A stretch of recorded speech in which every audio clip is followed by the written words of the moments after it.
Organization and structure can sometimes be confusing concepts when we're talking about them in relation to writing. It can be helpful if you think about organization as particular to the writing process, and structure as something you might think of more specifically in relation to a written document. So in the writing process, organization might mean how you how you actually organize your practices as a writer. How do you begin writing? Do you sit down at your computer and jump right into the act of writing? Do you brainstorm by hand first?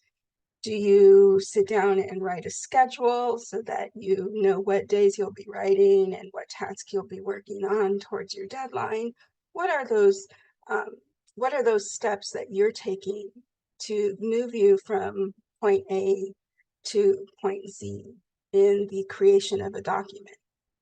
It might also mean the organization of the stages of the writing process. So understanding that there are many phases, such as brainstorming, organizing your thoughts, drafting, formalizing your drafting, editing, reviewing, revising, proofreading, and so forth. All of those components are really about providing a more formal framework to both how you approach writing and how your writing is laid out. And those things are designed to help you move forward as a writer. When we think about structure of a written document, we may be thinking more specifically about how we organize the information within a text so that it moves in a logical order from the beginning to the end. So how do we present information? In what order are we presenting information so that the reader can access our arguments, our claims, our data, our explanations in a way that makes sense to them and strengthens the point that we are trying to make. So for example, we may begin with an abstract, followed by an introduction, then a methods chapter, a lit review chapter, and so forth. And then within those chapters, we may have subsections, and those subsections we have paragraphs. In those paragraphs, we have sentences.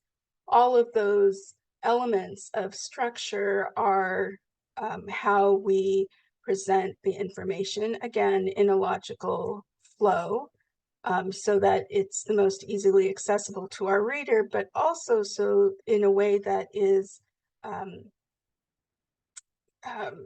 responding to the requirements of an assignment or the requirements of a genre or the reader.